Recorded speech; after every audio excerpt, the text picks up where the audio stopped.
이번 강의의 주제는 교육을 위한 박물관의 실현입니다. 프랑스 혁명은 루브르 미술관과 파리 국립기술공예박물관이라는 세계 최초의 공공박물관을 탄생시켰습니다.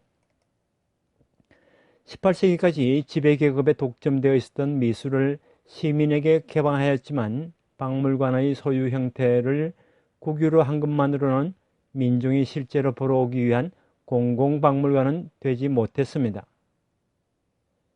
파리 국립기술공예박물관은 기술교육을 위해서 창설되었지만 학교에 중점을 두게 되었고 박물관에는 힘을 쏟지 않았습니다. 민중에게 과학기술 지식을 보급하는 박물관으로서 애들레이드 갤러리가 1832년에 설립되었지만 단명에 그쳤습니다. 교육을 위한 박물관은 공공박물관으로서 실현하는 흐름이었습니다.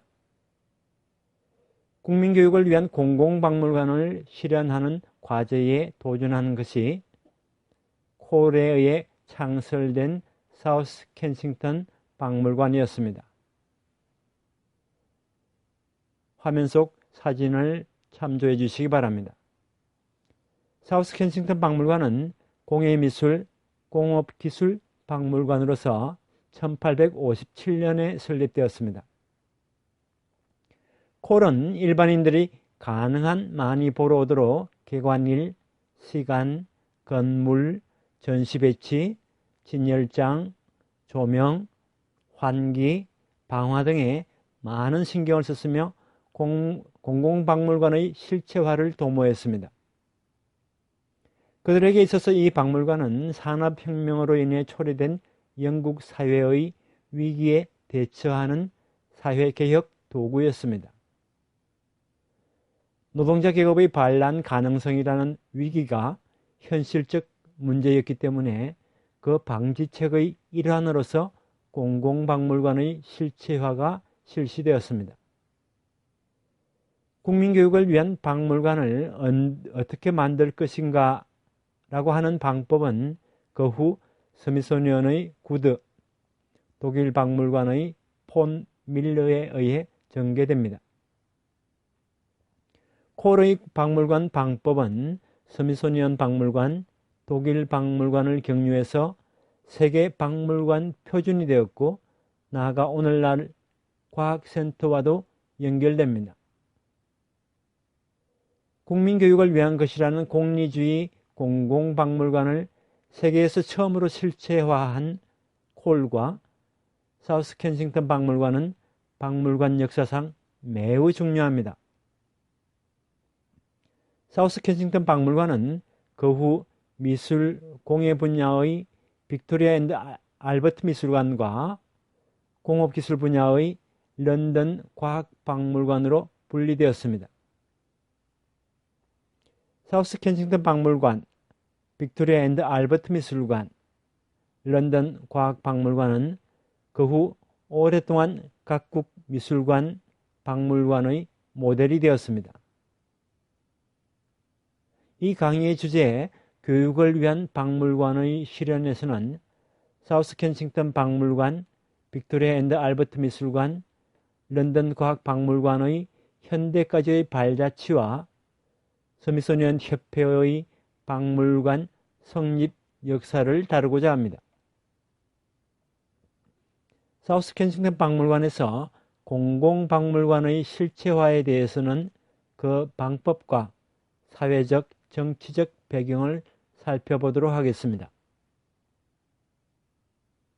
오늘날의 시점에서는 사우스 켄싱턴 박물관처럼 하나의 박물관에서 미술과 기술을 다루는 것이 기괴하게 보일지 모르기 때문에 잠시 설명을 드리고자 합니다.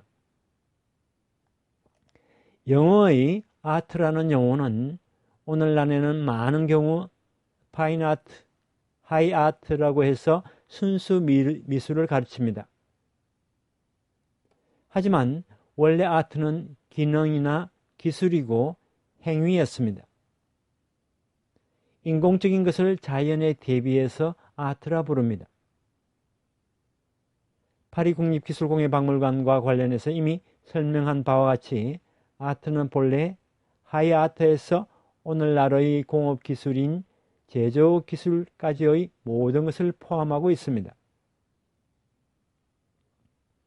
1754년에 설립된 영국 공예진흥협회의 영문 표기 로얄 소사이어티 오브 아츠,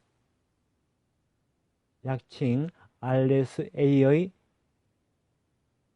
아츠도 이러한 의미였습니다. 그러나 르네상스 이래 하이아트 작가가 예술가로서 자유롭게 독립되어 존경받는 지위를 획득하였고, 그 이외의 아트에서는 제작자가 주문자에게 종속하는 무명의 장인에 머물러 있어서 두 개의 아트의 격차가 생겼습니다. 디드로 등의 말을 빌리면 자유기술과 기계기술, 공예기술과의 사회적 지위 격차입니다. 19세기에는 양자 사이의 골이 더욱더 깊어져서 아트를 하이아트에 한해서 사용하는 용법이 정착되어 갔습니다. 숭호업 시대에는 공예와 공업기술을 구별하지 않는 경우가 많았습니다. 사우스 켄싱턴 박물관은 미술과 기술을 합한 본래 의미의 아츠 박물관으로 출발했습니다. 그러나 이것은 사우스 켄싱턴 박물관이 하이아트로부터 멀어진 것을 의미하지는 않습니다. 이 박물관에서는 항상 하이아트 지향과 공업 디자인 지향 사이의 알력이 있었고, 오늘날 빅토리아 앤드 알버트 미술관은 순수 미술 중심의 일반 미술관에 가깝습니다. 사우스 켄싱턴 박물관에서 분리 독립한 런던 과학박물관의 명칭 사이언스 뮤지엄에 대해서도 잠시 부연 설명을 드리겠습니다. 이 박물관은 순수 과학, 즉 이학 박물관이 아닌 기술 박물관인데, 미술 공예 부분과 대비시키기 위해서 그 명칭에 기술을 사용하지 않고 사이언스라 했습니다.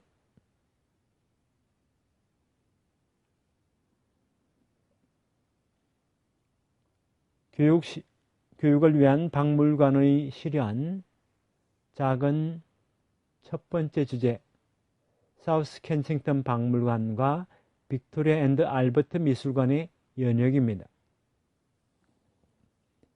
사우스 켄싱턴 박물관의 후계로서는 빅토리아 앤드 알버트 미술관이 이른바 언니택이고, 런던 과학 박물관이 동생이었습니다. 이 강의에서도 런던 과학 박물관보다도 빅토리아 앤드 알버트 미술관을 먼저 설명하겠습니다. 사우스 켄싱턴 박물관의 뿌리는 미술 진흥을 정부가 지원하는 수단으로서 1836년에 설립한 디자인 학교입니다. 1851년에 런던에서 개최한 제1회 만국 박람회를 계기로 디자인 학교 내의 박물관에서 1852년에 제조공업 박물관이 설립되었습니다. 이것이 사우스 켄싱턴 박물관의 전신입니다. 학교와 짝을 이루었다는 것은 파리 국립기술공예박물관 설립의 경우와 공통점이 있습니다. 먼저 사우스 켄싱턴 박물관의 전신인 디자인 학교에 대해서 알아보도록 하겠습니다.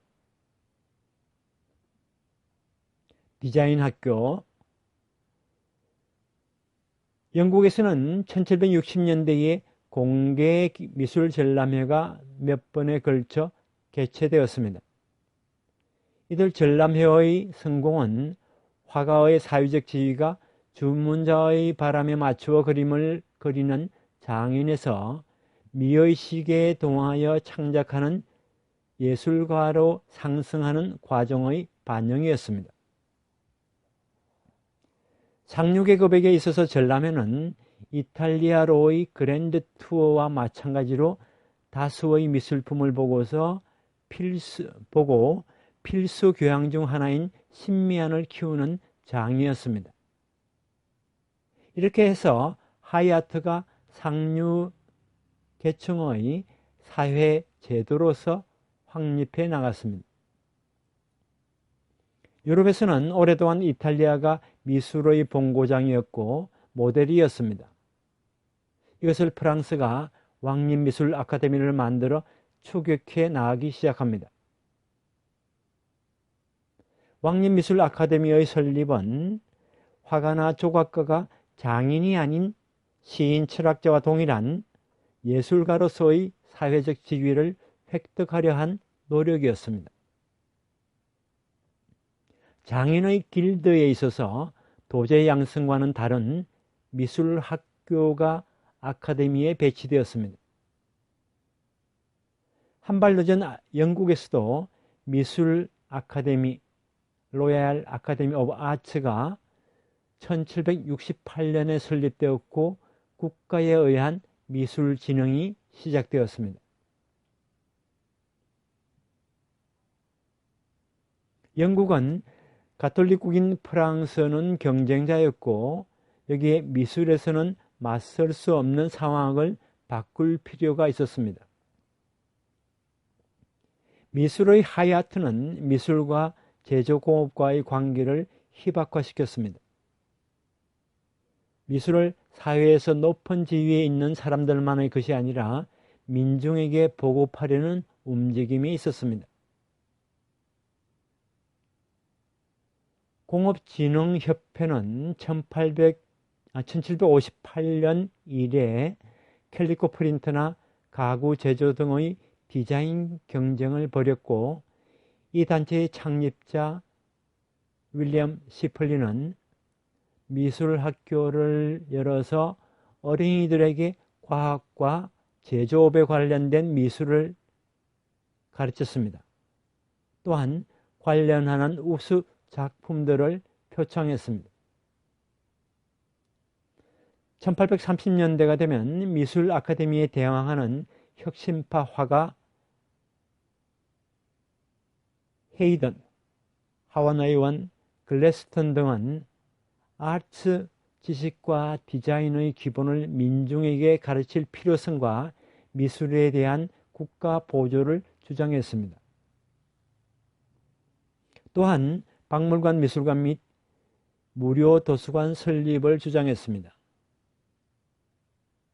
그래서 미술교육 문제와 관련해서 1836년에 의회의 특별위원회가 설치되었습니다. 이 위원회는 아트에 대하여 본격적으로 조사하는 영국 의회 특별위원회의 최초 사례였습니다. 글래스턴, 휴움, 필, 라셀 등 위원의 대부분은 상공업 관계자였습니다. 미술은 프랑스에서는 민중에게 친숙한 존재였지만 영국에서는 귀족의 것으로 여겨지는 상황을 그들은 바꾸려 했습니다.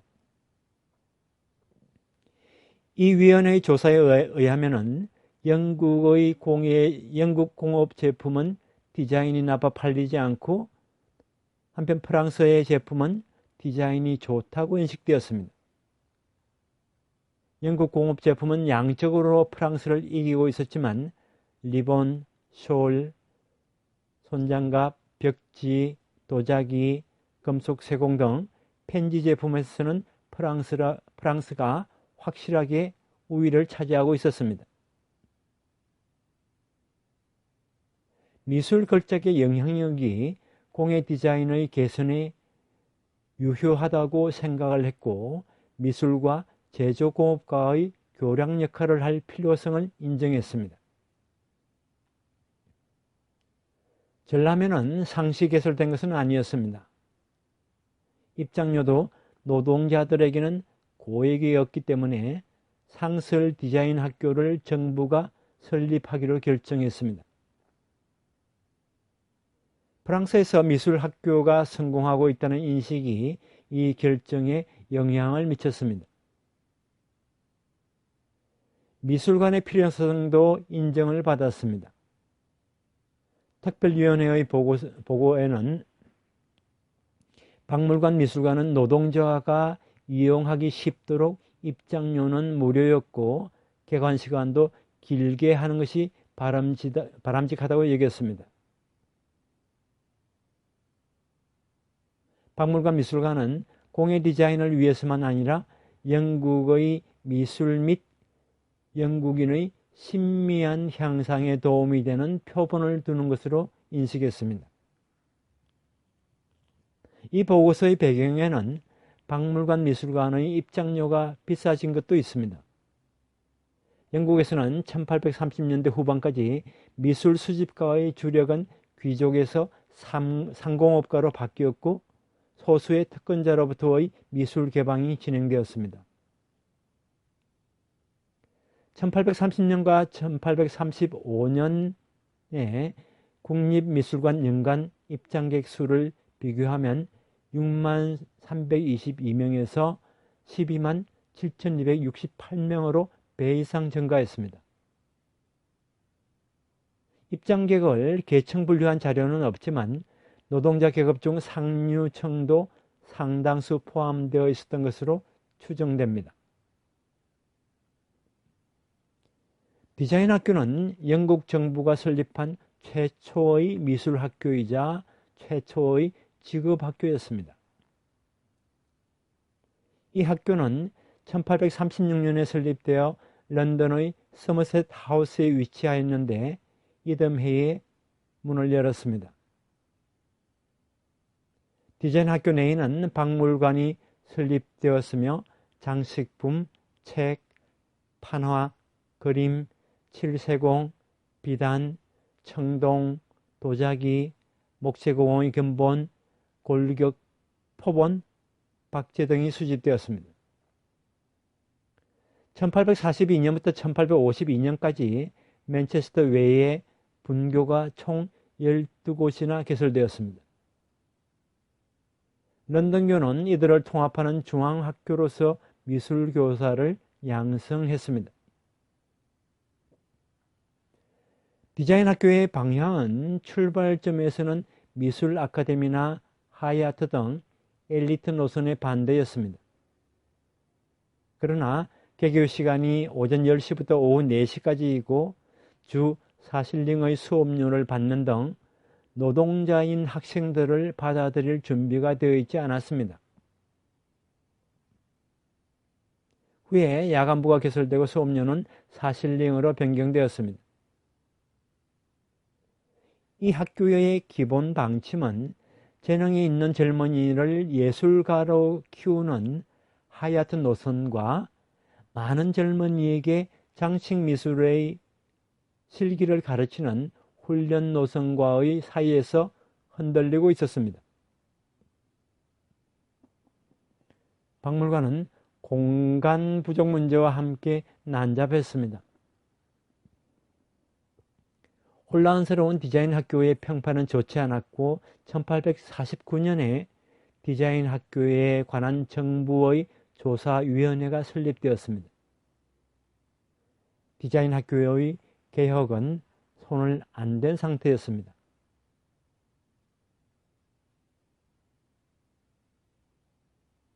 두 번째로 런던 만국 박람회와 사우스 켄싱턴 박물관의 탄생입니다.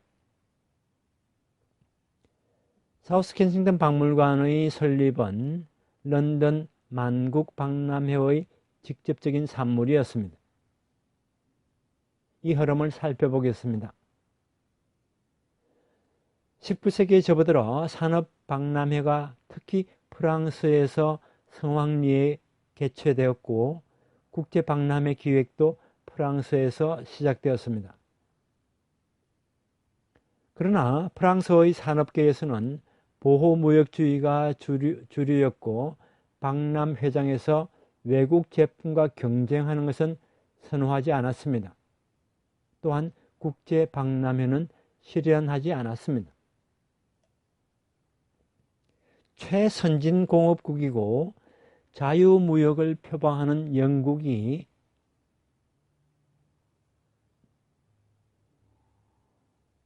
이 아이디어를 떠올렸습니다. 콜 등의 공업진흥협회가 빅토리아 여왕 남편인 알버트 공을 회장으로 추대해서 런던 만국 박람회 개최를 위한 운동을 전개했습니다. 제1회 런던 만국 박람회, 즉 만국 산업 박람회는 철과 유리로 하이드 공원에 조성된 크리스털 팰리스에서 실시했고 600만 명의 유료 입장객을 모아 대성공을 거두었습니다.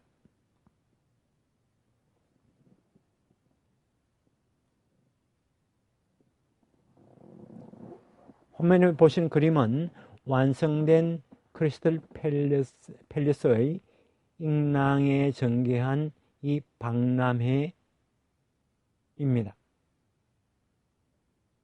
또 하나의 그림은 기계 전시홀입니다.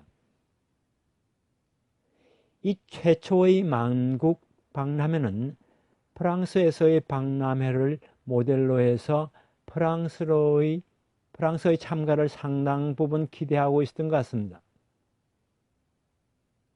이후 각국에서 만국 박람회가 개최되게 되었습니다. 런던 만국 박람회의 성공 결과로서 디자인 학교 박물관에 공공의 자금이 투입되게 되었습니다.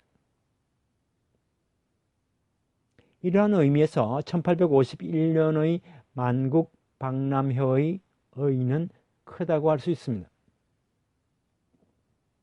나중에 이야기하겠지만 사우스 켄싱턴 박물관에서 콜이 취한 방법의 대부분은 런던 만국 박람회에서의 경험이 바탕이 되었습니다. 사우스 켄싱턴 박물관은 이 만국 박람회의 산물이었습니다. 파리 국립기술공예박물관의 트레스카도 1851년에 개최된 런던 만국 박람회를 보고서 기계가 움직이고 있는 동태 전시 효과에 강한 인상을 받고 파리 국립기술공예박물관 기계 동태 전시를 시작했습니다. 이처럼 동태 전시, 상호작용형 전시, 전시의 쇼화 등 만국 박람회는 박물관 전시에 실제로 커다란 영향을 미쳤습니다. 후년에 세워진 시카고 과학산업박물관 전시도 나중에 이야기를 하겠지만 이 박물관 총재 로아를 통해서 시카고의 세계적 박람회의 영향을 받았습니다. 콜은 1846년에 공업진흥협회에 입회를 해서 1850년과 52년에는 이사장을 역임했습니다. 그는 이 협회의 제2의 두 번째 창립자라 불릴 정도였습니다. 다방면에 걸쳐서 활동한 콜은 문제가 있을 때마다 이 협회의 위원회를 만들어 캠페인을 전개했습니다. 그에게 있어서 공예진흥협회는 없어서는 안 될 중요한 거점이었습니다. 콜은 1847년 이 협회의 대형 홀에서 영국 제조업 전시회를 개최한 경험이 있습니다. 1850년에는 고대와 중세의 장식 미술전을 개최했습니다.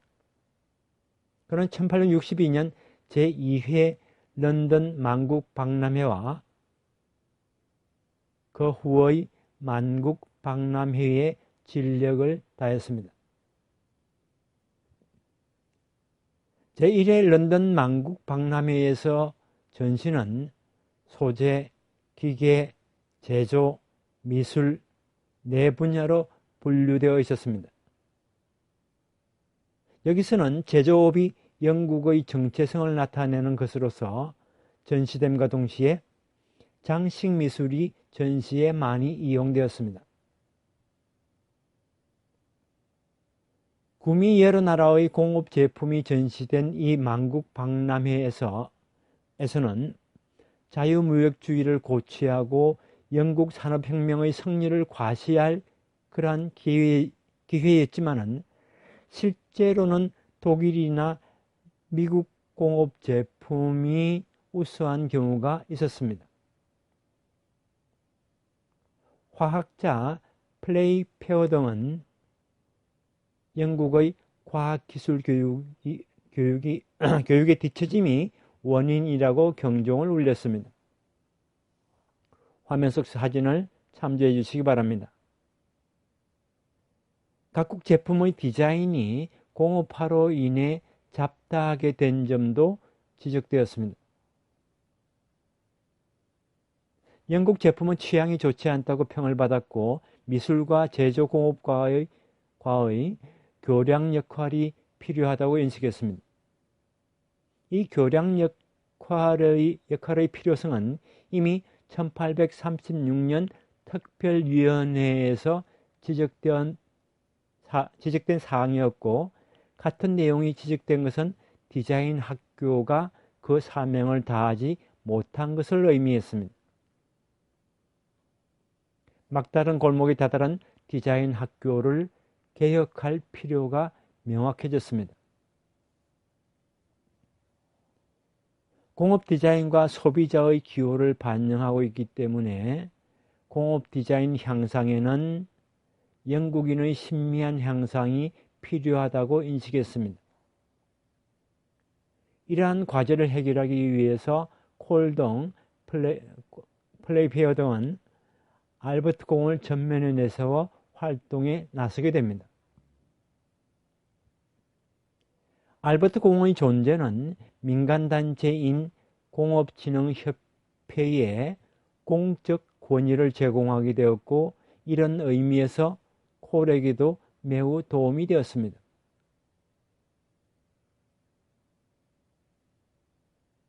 그들의 활동 결과 디자인 학교가 재탄생하게 되었고 1852년에 재무성에 공예국이 설치되었습니다. 이때 콜은 그 책임자를 맡았습니다. 1853년의 공예국 보고서에 의하면 공예국의 목적은 다음 세 가지였습니다. 하나는 보통 미술교육이었고 둘은 고도의 미술교육이었으며 셋은 공업미술 원리의 제조업 적용 추진과 시대별 미술품을 수집한 박물관을 건립해서 국민들의 신미안을 향상시키는 것이었습니다. 1853년에 공업기술에 대해서도 즉 사이언스에 대해서도 아트와 동일한 진흥책을 강구하기 위해서 공예국은 과학공예국으로 이름이 바뀌게 되었습니다. 과학공예국에서는 콜과 플레이페어 두 사람이 책임자였지만은 훗날 플레이페어가 퇴임을 하고 콜만이 책임자로 남게 되었습니다. 과학공예국은 1856년부터 구밀원 교육위원회 산하에 들어갔습니다. 공예국에서 과학공예국으로 조직이 개편되면서 앞서 소개한 공예국의 목적 세 가지 외에 공업기술교육이라는 목적이 더해졌습니다. 콜의 당초 의도는 공업미술원리의 제조업 적용 추진과 시대별 미술품을 수집한 박물관을 건립해서 국민들의 신미안을 향상시키는 것이었지만 하얏트인 고도의 미술교육이 더해지고 나중에 설명하는 콜 자신이 보통 미술교육을 더하고 게다가 공업색이 강한 공업기술 교육이 더해졌습니다. 만국 박람회에서 생긴 잉여금에서 공업교육의 편의를 정진하고 제조업에 대한 과학과 예술의 영향력을 확대하기 위한 시설을 설립하도록 18만 6,463폰드가 제공되었습니다. 정부에서 보조금 5,000폰드도 제공되었습니다. 과학과 공업을 위한 학교 혹은 박물관 토지 매입에 이 돈이 사용되었습니다. 기존의 디자인 학교는 1853년에 서머셋 하우스에서 영국 왕실별궁 말브러로 이전하였습니다. 박물관은 장식미술의 역사, 이론, 실제 응용을 제시하기 위한 제조공업 박물관이 되었습니다. 디자인 학교와 박물관은 공업국 산하 부분으로서 디자인 학교는 과학공예국의 목적인 세 가지를, 박물관은 세 번째와 네 번째를 담당하게 되었습니다. 이렇게 해서 콜은 공예를 지망하는 젊은이, 장인이라는 한정된 사람들을 상대로 하는 디자인 학교에서 민중 일반을 상대로 하는 박물관으로 그 범위를 확대했습니다. 또한 콜은 미술 교육에 대해서도 공예국의 목적이었던 보통 교육에 있어서 아동을 미술 교육 대상으로 그 범위를 넓혔습니다. 1852년에 영국 왕실 별궁에 설립된 당초의 제조공업박물관 명칭에는 장식제조박물관, 장식미술박물관이라는 명칭도 사용하였습니다. 장식미술과 제조공업 어느 쪽에 무게중심을 둘 것인지 콜 자신의 주저함이 여기에 나타납니다.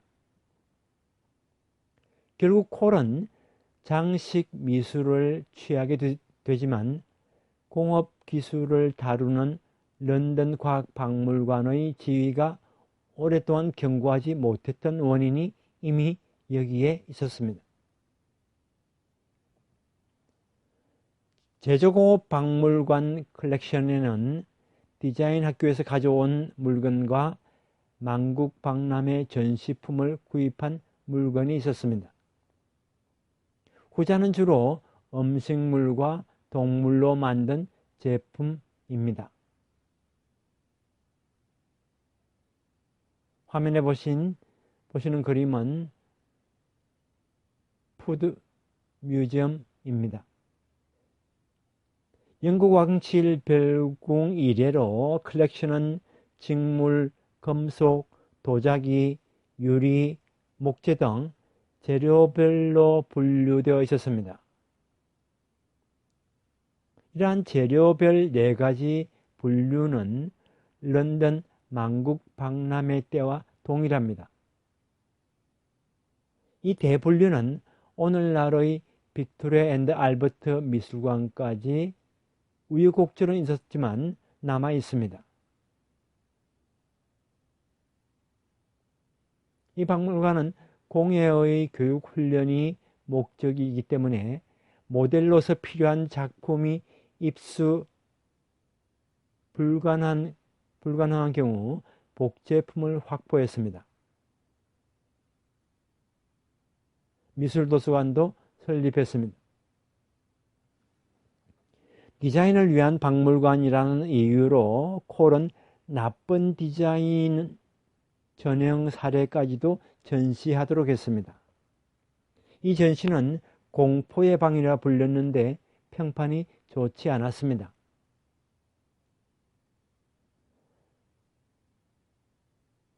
영국 왕실 별궁인 제조공업박물관은 상당한 성공을 거두었습니다. 첫 해인 1852년에는 45,560명의 입장객이 있었고 그중 42,134명이 무료로 입관하는 요일인 월요일과 화요일에 입관한 사람들이고 나머지 3,426명이 수, 목, 금요일 즉 유료 입장일에 방문했다고 합니다. 1852년에는 이 박물관에 대출 서비스 센터가 생겼습니다.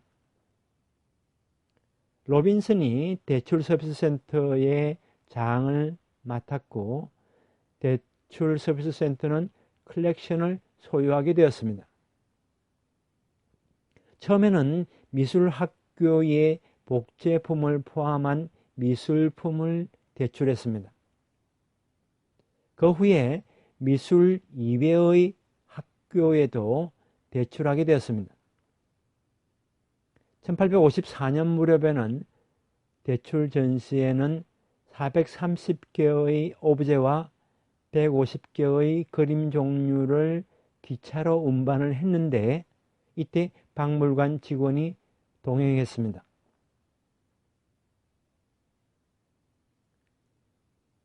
4년 동안의 대출 전시는 22곳에서 23만 8,882명이라는 많은 관객을 모았습니다. 1857년 6월 20일 사우스 켄싱턴 박물관은 빅토리아 여왕과 알버트 공이 참석한 가운데 개관식을 개최했습니다.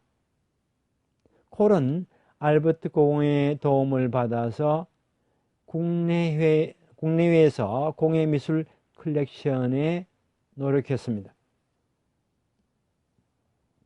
사우스 켄싱턴 박물관이 개관했을 때에 제조공업박물관 이후의 컬렉션에 다음과 같은 컬렉션이 더해졌습니다. 여러가지 기계의 협회로 구성된 영국 공예진흥협회의 교육 컬렉션, 홍차왕 트와이닝이 수집한 노동자의 생활 향상을 목적으로 한 가정과 위생에 관한 컬렉션, 조각기구 컬렉션, 훗날에는 특허박물관 컬렉션도 사우스 켄싱턴 박물관에 합류를 했습니다. 그러나 사우스 켄싱턴 박물관에는 이렇다 할 골격이 될 만한 컬렉션이 없었습니다. 이 박물관은 공예미술에서 공업기술까지 광범위한 컬렉션을 소유하고 있었고 그 전시는 잡다해서 바자회 같다는 평가를 받은 적도 있었습니다. 콜은 박물관에서 역사상 기념물 수집뿐 아니라 사람들의 신미한 향상을 보여주려고 노력했습니다. 신미한 변화 양상을 보여주려고 노력했습니다. 그러나 수집에 있어서의 그의 방침에는 애매함이 보입니다. 공예미술품에 대해 모든 시대의 우수한 디자인과 공작품을 수집한다고 하면서도 수집 과정에서 선별 기준이 스타일이 아니라 실용 관련성이라고 했습니다. 그러나 실용과 관련된 것만 수집한다는 것은 분류와 수집에서 의거해야 할 기준이나 이론은 되지 않습니다. 수집 기준의 애매함이 잡다한 미술품 수집을 초래했고 미술사를 축으로 스타일을 분류하는 하얏트파, 즉 순수 미술파가 이 박물관의 주도권을 잡는 데 영향을 미쳤습니다. 과학공예국의 목적으로서 앞에서 말한 두 번째 고도의 미술 교육이 있기 때문에 순수 미술도 사우스 켄싱턴 박물관이 커버하는 범위였습니다. 콜의 의도와는 달리 순수 미술파가 사우스 켄싱턴 박물관의 주류가 될 요소가 애초부터 있었습니다. 회화 컬렉션에 대해서 잠시 살펴보겠습니다. 화면에 보시는 시프생커스가 기증한 근대 회화 컬렉션이 1857년 빅토리아 앤드 알버트 미술관에 처음부터 있었습니다. 화가 터너는 자신의 작품을 나라에 기증을 했고 이것이 콜의 과학공예국인 영국 왕실 별궁에 있었습니다. 터너의 컬렉션과 화면에 보시는 버넌의 컬렉션은 1824년에 설립된 국립미술관에 귀속되는 것으로 정해졌는데 이들은 사실상 사우스 켄싱턴 박물관 전시품으로서 더해져서 1858년부터 공개되었습니다. 이들의 귀속을 둘러싸고 콜은 순수 미술의 아성인 국립미술관과 싸움을 하게 됩니다. 사우스 켄싱턴 박물관의 새 건물이 브롬톤과 사우스 켄싱턴 경계 부근에 건립되었습니다. 이 건물은 철골 프레하우스식 건축으로서 화면에 보시는 사진에서는 조금 B로 표시한 부분입니다. 나중에 소개할 그림도 미리 참조해 주시면 좋겠습니다. 또 다른 그림은 그 내부입니다. 상층 계단에는 직원 기숙사도 있었습니다. 이 건물은 브롬톤의 보일러 혹은 브롬톤 보일러란 별명이 붙여졌습니다. 콜 자신은 브롬톤이란 이름이 마음에 들지 않아 했습니다. 사우스 켄싱턴 박물관이란 이름은 아마도 그가 고안해낸 것 같습니다. 브롬톤이나 사우스 켄싱턴은 당시 런던 중심부에서는 떨어져 있었고 너무 멀다는 비판도 있었습니다. 콜은 사우스 켄싱턴 박물관으로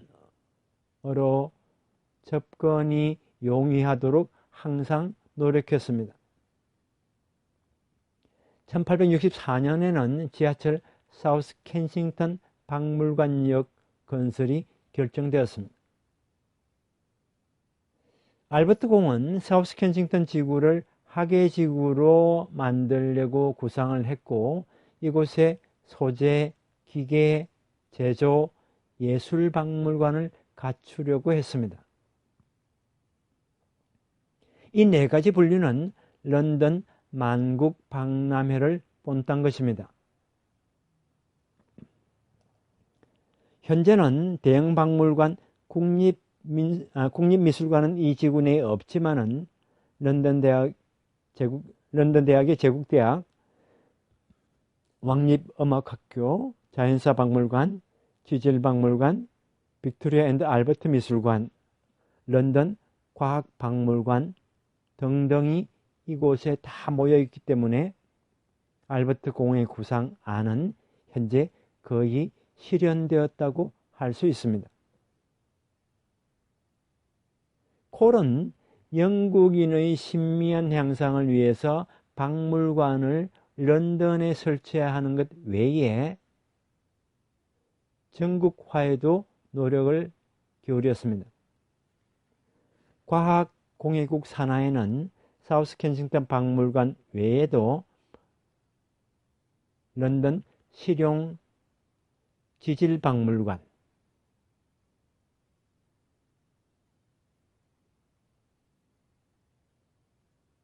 더블린의 아일랜드 공업박물관, 에든버러의 과학공예박물관,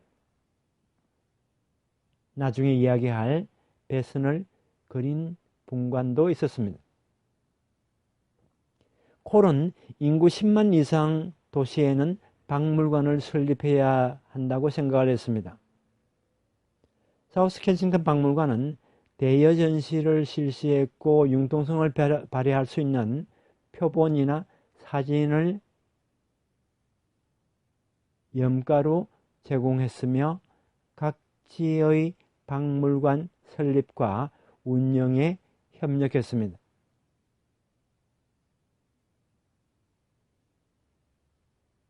콜은 런던의 노동자 주거지구 및 런던의 노동자 주거지구 몇 곳에다 공예박물관을 만들 것을 구상하고 있었습니다.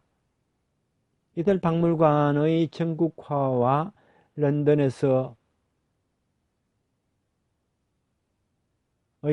지역 박물관은 나중에 설명할 디자인 학교의 전국화만큼은 성공하지 못했습니다. 콜이 진두지휘하는 디자인 학교에서는 상상력이나 발상보다도 깔끔하게 잘 그리는 것을 중요시했고 인체의 스케치는 하지 않았으며 기하학 문양이나 장식 문양 묘사 훈련을 시켰습니다. 콜은 공예 디자인 개선에는 국민의 신미한 향상이 필요하다고 여겼고 보통 교육으로서의 미술교육 도입을 도모했습니다. 콜에 의해 확립된 미술교육 방식은 그 후 오랫동안 유지되어 왔습니다. 1930년대까지 영국의 학교에서 학생들을 대상으로 실시되었습니다. 디자인 학교는 초등교육에 미술교육이 도입됨에 따른 교원 양성을 위한 미술훈련학교, 아트 트레이닝 스쿨이 되었고 게다가 왕립미술학교, 로얄 칼리지 오브 아트로 이어졌습니다. 콜의 미술교육 노선은 외부로부터는 심하게 비판을 받았습니다. 콜은 교육을 받은 자가 인물을 스케치하는 것은 가능해도 선을 하나 제대로 그을 수 없다면 부끄러운 일이다. 초등교육 미술에서는 2 더하기 2를 가르치듯 직선을 긋는 방법을 가르쳐야 한다고 생각했습니다. 또 그는 미를 지배하는 법칙을 적용할 것을 강조했습니다.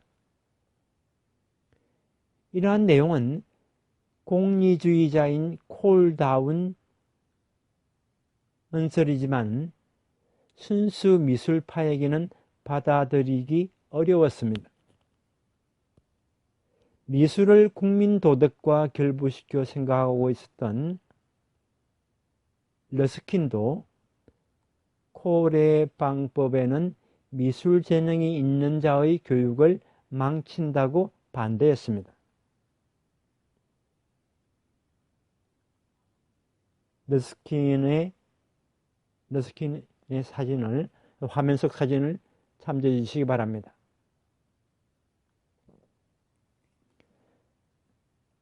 다음 시간에는 콜과 그의 박물관 운영 방법에 대해 살펴보도록 하겠습니다.